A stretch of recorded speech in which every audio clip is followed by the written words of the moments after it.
Have you ever wanted a games console in your car? Hello cave dwellers, welcome to the cave. I guess if you own a Tesla, you practically have a games console in your car these days. And thinking back, you might remember the scene from The Fast and the Furious. Do you remember there was the guy with the PlayStation fitted in the center console of his car? I think the cool kids call it ICE, in-car entertainment. And the pinnacle of that, or at least a fun showpiece for some people, was to put a games console in their car. However, it was happening long before the Tesla and long before The Fast and the Furious and Vin Diesel muttering things about family. It was happening in 1994 with a games console that we've got on the desk here. This is a really rare beast. This is the FM Towns Car Marty, a games console specifically designed to be installed out of the box in your car. It's from 1994. It would have cost you 120,000 yen, which is 700 pounds, 800 US dollars, or 830 euros at today's exchange rates. So if we just quickly adjust that for inflation, 1,540 pounds, 1,600 US dollars, and the euro didn't exist in 94, but if it did, it would have doubled like the others have, so 1,600 euros. And it certainly looks like something that you would put in your car, judging by first impressions. Now, its full name is the FM Towns Car Marty. The FM stands for Fujitsu Micro. And the Towns comes from Charles Towns, who was a Nobel Prize winner. So at the time, Fujitsu liked to name their systems after Nobel Prize winners for some reason. So that's where the Towns comes from. To understand the heritage of the Car Marty, we need to step back a little bit further down its family tree, starting with the FM Towns, which looks like this. But it isn't this. This is an FM Towns 2. Sadly, I don't have the first FM Towns, but we can use this as a visual representation. It's pretty much the same thing. The original FM Towns was released in 1989 and the range continued until 1997. And the original unit contained an Intel 386 CPU running at 16 MHz. And you could also add a 387 maths coprocessor if you wanted a bit of extra grunt. Up to 6 meg of RAM was supported, and 1 or 2 3.5-inch floppy drives could be fitted internally as standard. And there's also this PCMCIA slot. The main competition for the FM Towns would have been the PC98 range from NEC, which had been going since 1982, and this big beast here, the Sharp X68000, which we've seen, loved, enjoyed, and indeed caressed many times on the channel before. This appeared in 1987, and it was superior to the FM Towns in terms of its graphical punch. It really was a spectacular machine, but it was lacking something. This. The CD-ROM drive on the front of the FM Towns is really what helped to set it apart. And while this wasn't the first CD-ROM out there, systems such as the PC Engine with its CD-ROM came before this, it was the first computer with a CD-ROM built in as standard. While the X68K was distributing games on floppy disks, the FM Towns had a cutting-edge CD-ROM. We then moved to our FM Towns 2, which developed the platform a little bit further by adding a faster 486 CPU in there. But as the range continued to progress, it developed away from its Towns architecture, as it was called, and it became more and more an IBM PC compatible. The range would develop through 486 CPUs in tower and desktop form factors, with the top-of-the-line HC model hosting a Pentium CPU at 90 MHz, before there was a big shift in 1995 to the FMV Towns. So with that FMV Towns, we now have a purely IBM PC compatible. It's just like any other IBM PC compatible out there, and the Towns side of the architecture is relegated to just a PCI card that slots in, so that maintains backwards compatibility with all the old software as and when it's needed. I guess it's a bit like you may be aware of the 3DO Blaster, when the 3DO card came out that you could slot into a PC, and the whole system was just on one board. Well, that's what happened to the Towns side of things. This was an IBM PC compatible now from the FMV Towns through and through. Meanwhile, let's talk about consoles. From the FM Towns sprang the FM Towns Marty in 1993. Now, this was a 5th generation games console with a built-in CD-ROM drive and a floppy disk drive, and it was backwards compatible with all of the older games from the FM Towns. Now, it was sold only in Japan, and it would get an update in 1994 called the FM Towns Marty 2. The spec was the same as far as I can see. It just got a darker grey case and a bit of a price cut. And it's from that branch of the FM Towns family tree that the Car Marty comes from, the console branch, the Marty 2, and the Car Marty, which was specifically made for use in your car. But the nice thing is you don't need a mid-90s Japanese car lugged all the way up to the top floor of the mill here in the cave just to test it out. Now you tell me. Thank you, Mark. So let's take a closer look at the Car Marty. Do you have any idea how long it took me to get this Datsun up the stairs? It's designed like it's made to take a few knocks here and there, although ours certainly seems to be in good condition. And it has this carry handle on the top so you can take it to your car and back into your house, and actually just secreted away under the carry handle is this bit of Japanese text and a red anodized screw there. So I've used a translation app just to see what that text says and what that screw's for. And well, it's quite badly translated, but I'll just read it as it's come out. When selecting a special item, please make sure that it is a Western image and that it has a keen interest in Japan. And then install the transport protection screw. After removing the screw, store it in the position shown in the figure below. So the first part of that paragraph doesn't make much sense to me, but the second part does. That is a transport protection screw, as it calls it. And then you would just screw that in to lock down, I guess that's the top of the CD drive, just lock that down before you transport it to the West, to someone with a keen interest in Japan. I don't know, but we know what that's for now. I'll just flip it over now, and underneath we've got some rubber feet, but also some Velcro strips. Now, every time I've looked up one of these, I'm seeing images with the Velcro strips on underneath. So these were fitted as standard. And apparently when you bought this, there was also an optional car fitting kit, which came with a kind of tray. It was a tray to accommodate this, and then I think next to it, the floppy drive. We'll come on to that shortly. And then I guess it gripped on with the Velcro to stop it sliding around in your car. Around the front is a slot loading CD drive. Something about slot loading CD drives just seems fancy to me. I guess because I started out with CD drives that used caddies. And there was one point in my PC, and it must have been sort of the second or the third CD drive that I ever owned. Might have been a Pioneer. Yeah, I think it was a Pioneer branded one, which was a slot loading CD drive. And to have come all the way from caddies to just sliding a CD-ROM in the slot felt like the future. For some reason it still does. I know there's nothing special about it, but there we go. We've got two D9 slots on the front. So they're made for your joypad, your Marty compatible mouse. Won't work with any old mouse, it has to be a specific one. Or something called a NaviPad. Now a NaviPad was effectively a joypad, but it was a joypad designed for use in one hand. So I guess you could have mounted it on your dashboard, or you could have had one hand on the steering wheel, one hand on the NaviPad. It sounds completely unsafe, but there you go, it was an optional extra. There's also a Type 1 PCM CIA slot on the front here. Now I don't think there are many devices for that slot, but I do have a memory card here. So this is a battery backed up SRAM card. So without a floppy disk drive, of course, it's a CD-ROM based system. So you've got no way of actually saving. There's no hard drive in here, so you either have to save to the memory card or you have to add a floppy drive. But that slot very much like the type you would see in your laptops of the same period or through to the late 90s and beyond. The only other add-on I can find that uses that slot is a modem. I can't find anything else that was used in that slot. I'm sure there are other things out there, but that's all I can find. I think it was mostly used for memory cards. Now I keep referring to this as a games console and talking about how funny it would be to play video games in your car, but actually it did have a much more serious application, which would have been a key selling point. And that, of course, is GPS navigation. Not many people would have had GPS in their car in 1994, as ubiquitous as it is today. We pretty much all use it. And to achieve that, you would need a memory card, you would need the GPS navigation software, and you would need an optional GPS dongle, which you would position up somewhere where it could lock onto enough satellites to tell you exactly where you are in the world. Now, I do have the software here. As you can see, it's very much written in Japanese. And of course, this was only sold in Japan, so the maps are really Japanese specific. It's not like I can go for a drive around today and follow some streets and show you how that works, but we can have a flick through the software manual here and you can get a flavour for it. It very much looks like a GPS satellite navigation piece of software. Back to our tour of the console now. On the front there's an eject and there's a reset button, and yes, you could use this as a standard CD player. Your car might only have a cassette deck at the time. I'll just spin it around now and you can see on the back it gets a bit interesting because it has all of the ports that you need to turn this into a full-blown FM Towns. We've got ports for a keyboard, we've got ports for a floppy disk drive. So you can go from sat-nav or music in the car to carrying this by the handle into your house, plugging it into a keyboard and a floppy drive, and away you go with your important spreadsheets for work.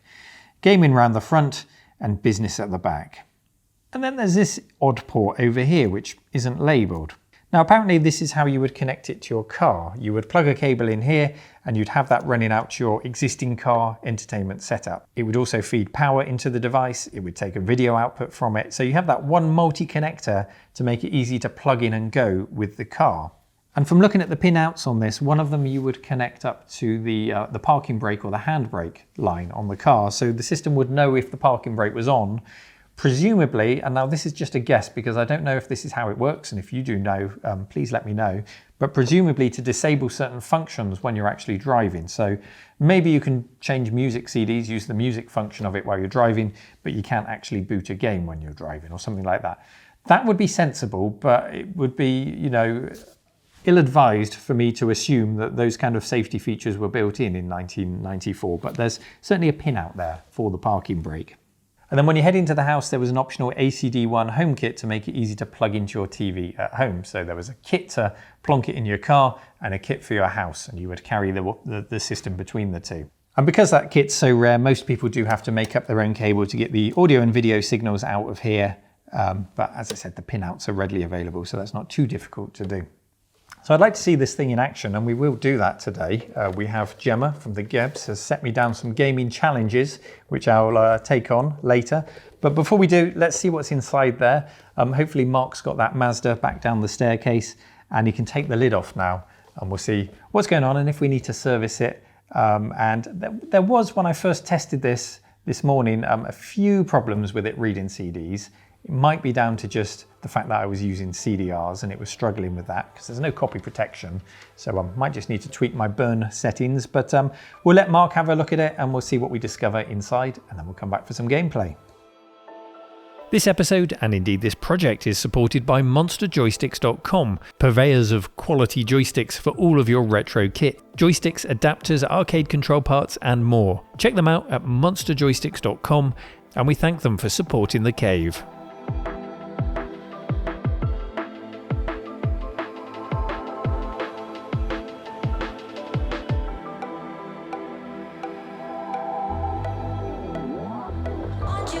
We'll save you from the pain of seeing just how many screws are involved in working on this thing, but once we're in, it really is as densely packed as I think we both expected, with the CD drive taking up the bulk of the space at the front there.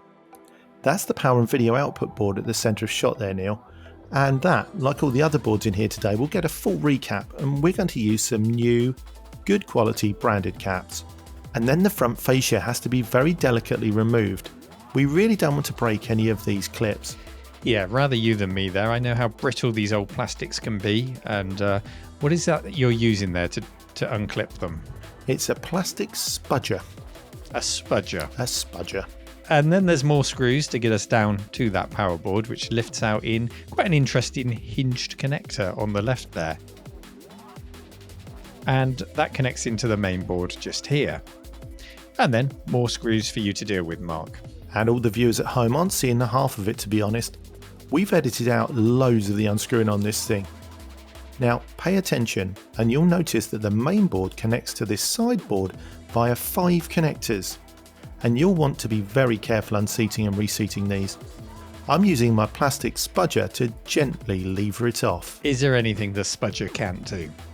That's quite a smart connector actually, as it means we don't need any ribbon cables to connect the two boards, but it's probably not cheap. I did notice that sideboard has, amongst other things, a Rico branded PCM chip, so that will be dealing with some of the digital audio. And then we get all the way down to the CD drive itself here. So you're going to do some work on servicing that. Why don't you tell us about it, Mark? Yes, there are a few areas of concern here as well. The mechanism's really dry and needs some lubrication, and that could be the explanation for why when we were trying to load discs when we tested the console, sometimes they'd just spit back out. Of much more concern is the filth on this drive though, because when I open it up you can see it's really dirty in there. It really is, it's filthy in there. And what on earth do you think could have caused that, Mark? Well actually, I think this has been in a garage, and my thinking is this because I've worked on machines that came out of MOT test centres before, and they were exactly like this. Everything was coated in a really fine dirt that was really condensed when you clean it off. Look how disgusting the whole drive is. It's completely coated in it. I was able to clean it up with a cloth that was slightly dampened with some window cleaner. I spent a really long time cleaning this drive, which again we've had to heavily edit, or this video would be about 18 hours long. It really would. I've been editing this down, and there was a huge amount of cleaning that happened in that drive. And then it was time for some silicone grease. So it looks like you're greasing up the rails there. And then when we move on to the plastic mechanism here, I know it's really important to use a grease that is plastic safe. Otherwise you might do more harm than good. That's right, if you use a grease which contains mineral oil, it can damage plastics really quickly. It only takes weeks in some cases, so you really want to use the right stuff. More dirt to clean up here, which Mark takes care of. And then the lid goes back on and we're ready for a recap.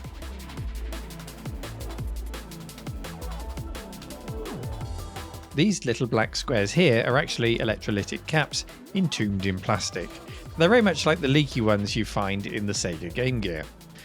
Have you worked on one of these Car Martys before, Mark, or any FM Towns for that matter? No, I've actually never ever opened up one of these Fujitsu consumer consoles, computers, whatever they were aiming at. I'm not sure what part of the market it was, but no, this is the first for me, Neil. Car stereos? Whatever it is, yes. A quick glance at the main board now, and right next to the rechargeable battery, we find an AMD branded 386SX CPU. So that's running at 16 megahertz. And thankfully that battery hasn't leaked, because if it does, it's the CPU that'll be the first thing that gets hit, being right next to it there. It's heavily populated with Fujitsu custom chips to help push the pixels around, and as well as the PCM chip we saw earlier, there's also a Yamaha branded YM audio chip here for the FM synthesis, a staple in many games consoles of that era. I'll be honest, Mark, it feels a bit like a photocopier in here, looking at a lot of the brand names on those chips. Yep, Fujitsu, Ricoh, Toshiba. It does remind me of the times I spent working in that field, which was not wildly exciting. The next thing I did was to recap the system board. These are all through-hole caps and they were relatively easy to source. We got ours from Farnell and they're all decent quality brands like Panasonic that we're putting in.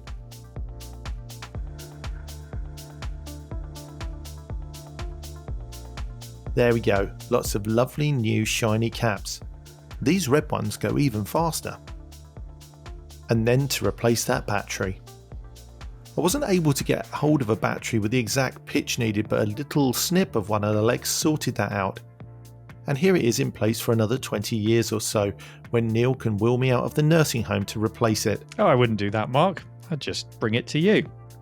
So the board is all recapped, and we did the same to the power board.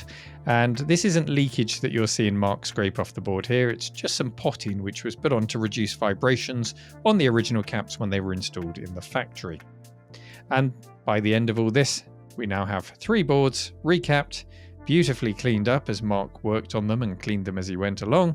And that utterly disgusting CD drive is also lovely and clean, and hopefully it's all functional.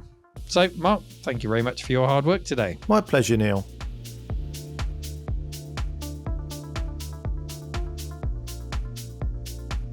Well, thank you so much, Mark. It's nice to know that's not full of capacitors just leaking everywhere, and it was dirtier than it first seemed, so it was well worth a little clean and then some preventative maintenance with the new caps in there, so that hopefully it will work for years to come. Not that I intend to have this out day in, day out for people to play all day long here. It's such a rare item. It's going to be locked away in the Japanese exotics cabinet with things like the Virtual Boy. I'm looking at the Panasonic Q over there. Which is not to say they won't come out to be played on, it's just that they'll come out on special occasions or come out for an hour or two at a time, so as not to destroy such a rare item so quickly, but find that balance where people can still play on it. Now, if you've been watching the video so far, you may have seen in some of the close-ups fingerprints and dirt and things like that that were still on here, so I will give it a quick wipe down. That's the final thing to do, and then we're going to play on it. Now, to help us play on it, I was approached by Gemma from her YouTube channel, The Gebs24, and she has presented us with 3 gaming challenges. It's nice to have a bit of a challenge when you have a new system rather than wander aimlessly through the software library. So I'm going to take on her challenges now, and we'll talk about my experience in playing the Marty for the first time now, and well, what kind of a gaming experience does this present to us in our car?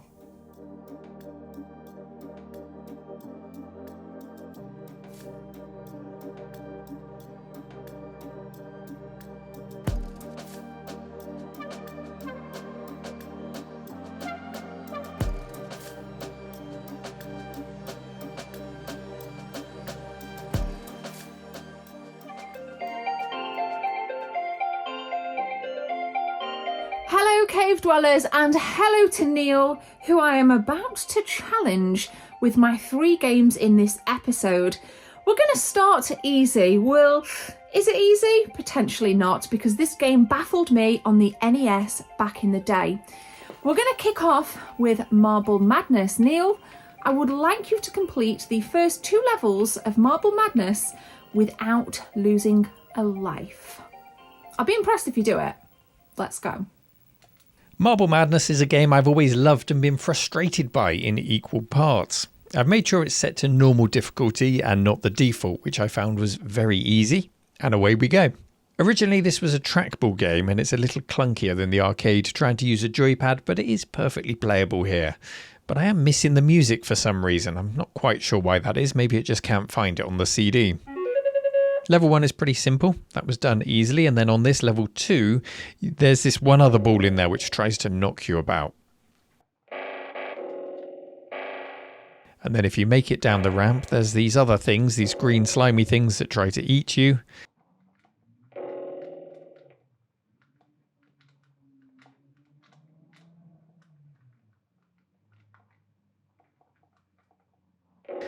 And then I went down here and I overcooked it. That's where you'd usually furiously spin the trackball the other way to stop it, but I just couldn't stop myself there and I failed the challenge. It was good fun though, and I wanted to compare the FM Towns to the Sharp X68000 version of the game. And looking at it here, there really is very little difference in it, other than the quality of the dedicated Sharp monitor's display on that system. I'd describe both of these games as being practically arcade perfect. There's really very little, if anything, between the two.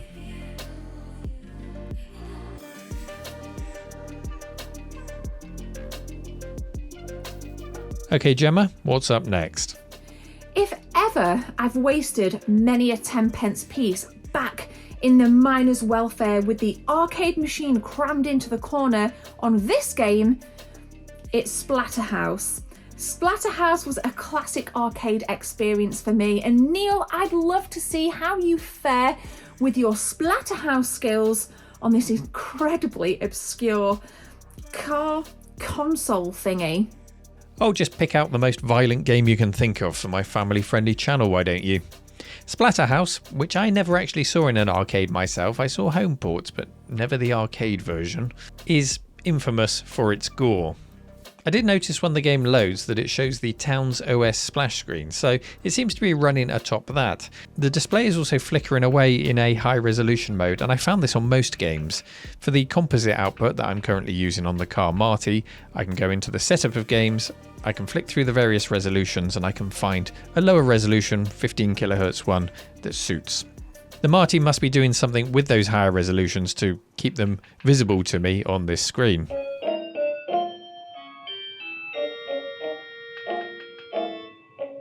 CD music is working in this game, as you can hear, so let's give it a go. And yes, it is every bit as gruesome as I remember it being on the Mega Drive, although I think it was Splatterhouse 2 that I played on the Mega Drive. The first one maybe didn't come out for it. Putting the decapitation to one side for a moment, it's got lovely smooth scrolling, it's got tense music, it's got suitably squidgy sound effects as you hit things, and it plays very well. It's worth remembering that while the Car Marty is a 1994 system, this game is a 1992 release for it, so it was for the FM Towns originally, and we're enjoying the backwards compatibility that it has with the existing library of games.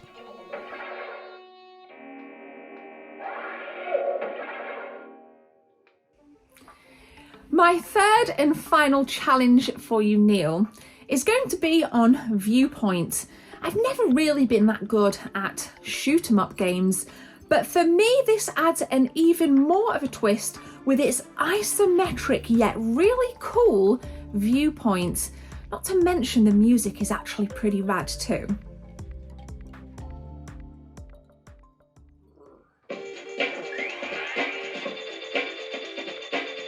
This game Viewpoint is rock hard, but it's also really addictive, which is exactly the kind of combo you want from this genre. The CD music is fantastic, have a quick listen to that.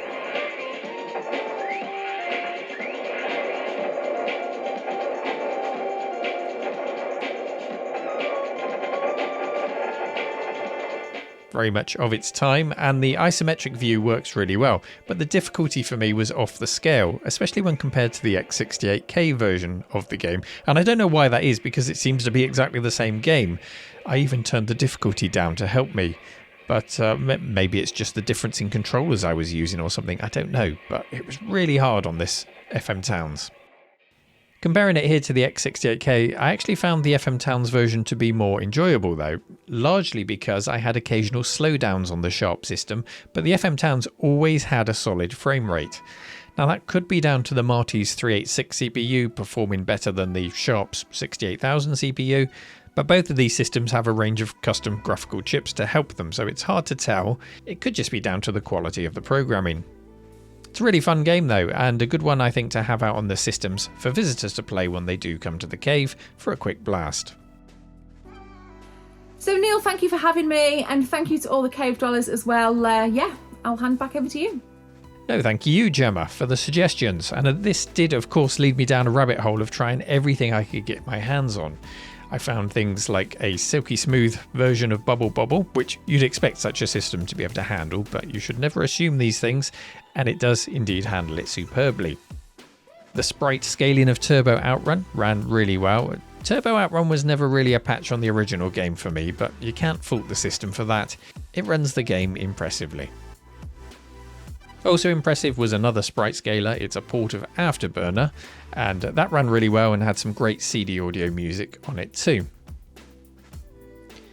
And then this, a wrestling game in which I'm slammed so hard that we glitched out of the side of the arena and appeared on the other side. Yeah, this game is called Muscle Bomber Duo, which I think was also known as Saturday Night Slam Masters in the arcades. Correct me if I'm wrong, but it looks very similar. And it handles those large character sprites really, really well. The Marty is a superb 2D gaming device. I'm really impressed with what it's capable of. But I do have to keep reminding myself that this is a 1994 device. We're on the cusp of the PlayStation era. So while these are great games in a retro mindset, they weren't really on the cutting edge at the time. Certainly not for the amount of money you were paying for this thing. It is of course an early multimedia device, so let's see some multimedia, shall we? This is called the Exciting CD. Yeah, it's a demonstration disc in which I found this little ditty featuring a heavily sedated Goofy. I guess that's the only way they could get him in the video.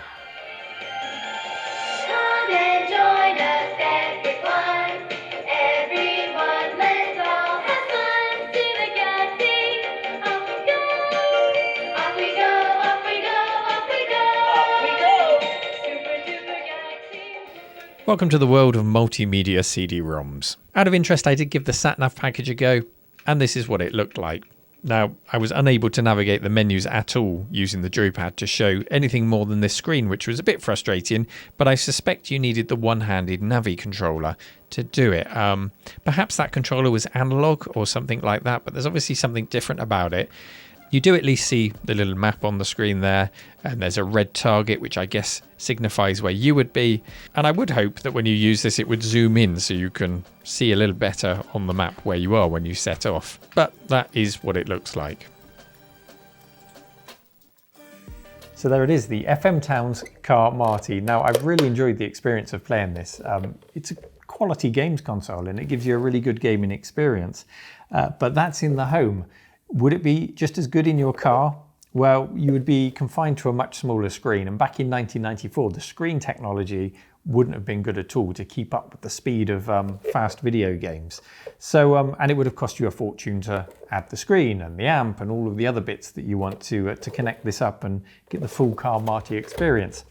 But I can see what its purpose was, especially when you factor in the satellite navigation system to it. It was an interesting but expensive idea, and I'm not surprised that the idea hasn't really caught on until the present day, when in-car systems such as those in the Tesla have now become so powerful. They're powerful PCs in themselves with GPUs built in that can just play games because they're so powerful, and I'm sure we'll see more of that in a much more refined way than we ever did with this.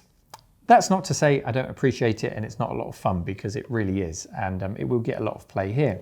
Now in terms of the games library, it's a little bit difficult because the FM Towns had a disk drive, Now this has got a CD drive, as did the FM Towns, but without the disk drive, there's really no way of saving your games or saving your work, except for in a memory card, but the game has to support the memory card saving. There are games out there that just absolutely require a disk drive to work.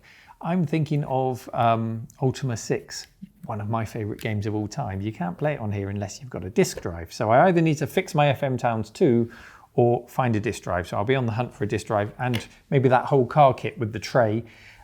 And maybe one day we can try it in a car proper.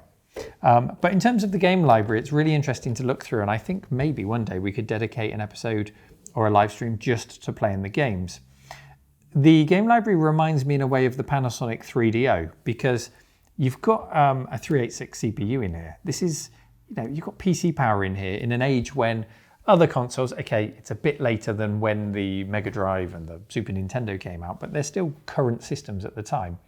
And their CPUs are nowhere near as powerful as the 386 CPU. This thing is kicking along at a good speed, and that's why you see games like Alone in the Dark, as you did on the 3DO with its RISC CPU. That's why you see games like Ultima, a big open world RPG. It can handle that. And being a multimedia machine, you've got lots of things from the likes of Psygnosis being published. You've got Lemmings on there, and you've got some of those early FMV Psygnosis games that we saw on other platforms like the CD-TV, the CD32, the CDI, and things like that. So it's a really interesting mix of PC-like gameplay, early multimedia, console gameplay, and satellite navigation. It's got it all, the Car Marty. I've got to say a huge thanks to Mark Fixes Stuff, as always, for his hard work in helping us to keep all of these things maintained, and Gemma over at the Gebs 24. Yes, the Gebs 24, that's the name of her channel. Links to both of those channels are down in the video description, so go and give them a sub if you haven't already done so. And let me know your thoughts on the Car Marty, or do you know of any other systems that are specifically made to be installed in your car that we could maybe add to the collection? I'd love to know if there are any others out there, or kits to convert existing consoles to just slot straight into the car. Let me know your thoughts in the comments. Thank you as always for watching. I hope you enjoyed today's show, and take care. Bye-bye.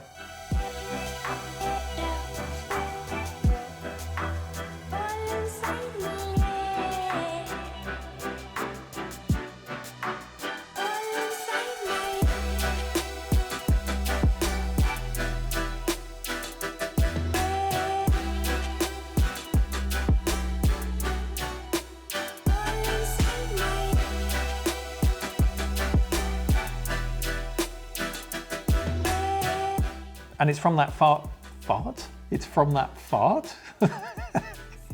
It's from that fart of the FM Towns that the Car Marty was born.